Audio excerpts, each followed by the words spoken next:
Reading 88 from the Psychological Commentaries on the Teachings of Gurdjieff and Ouspensky by Dr. Maurice Nicoll.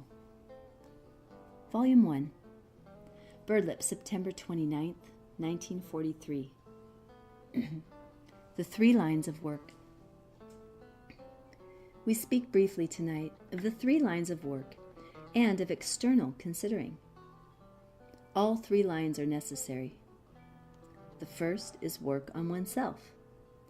This includes work on the side of knowledge and work on the side of being. To work on knowledge means here to work on knowledge of the work.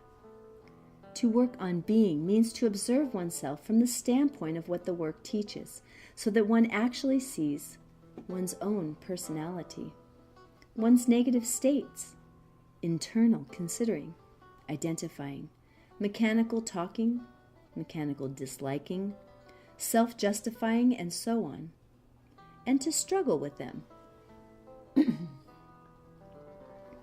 Mechanicalness and sleep prevent change of being.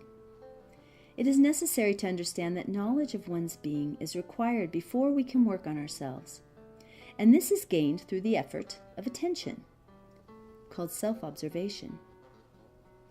The first step is the realization that we are not one but many, and that our being is characterized by absence of unity. Self-study is different from the study of the knowledge of the work. Both require effort, however. You have often heard it said that this work is to make us think. It is impossible to get to know this system of teaching unless one makes the effort of thinking for oneself. Writing it down in notebooks is not the same as thinking, but remembering what was said requires the effort of directed thinking.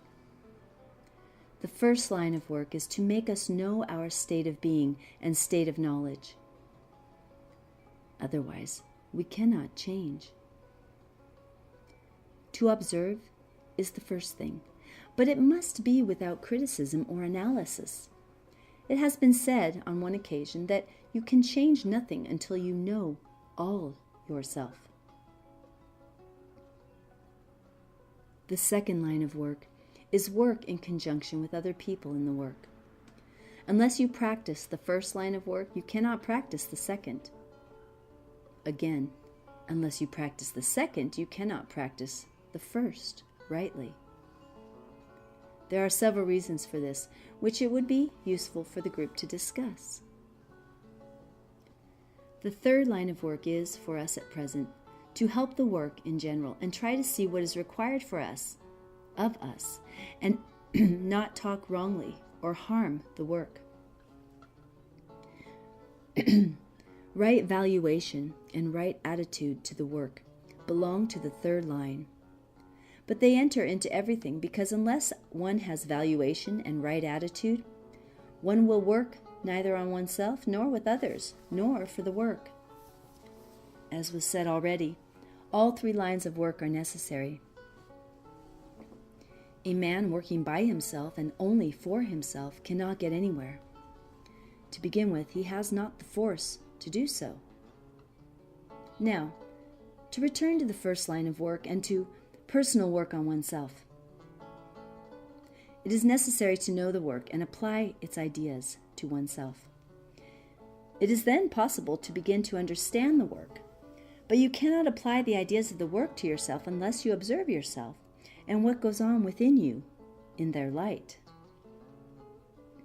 Self-observation lets a ray of light into our inner darkness, but only when the work accompanies it.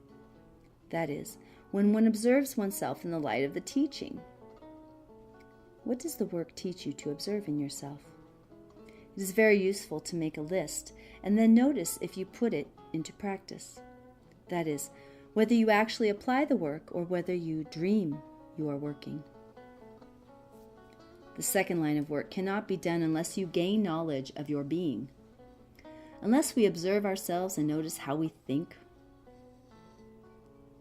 of or speak to others who are in the work, we cannot put ourselves in their position. This brings us to external considering, which belongs to the second line of work. External considering is putting yourself in the position of your neighbor. In the New Testament, it is called love of neighbor. In order to put yourself in the position of another person in the work, you must know your being, the kind of person you are.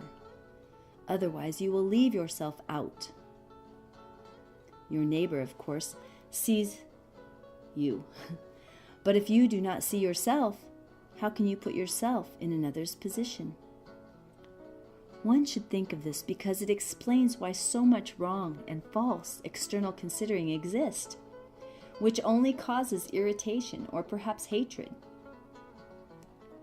Another practical thing about the second line of work to prevent useless friction is not taking in negative impressions of other people in the work. They accumulate and produce a poison. To see only the worst sides of others is, of course, to be fast asleep.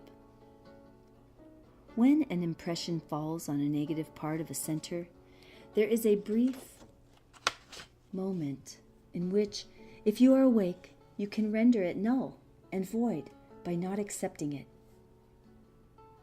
If, however, you identify with it, however little, it lodges in you and collects others like itself.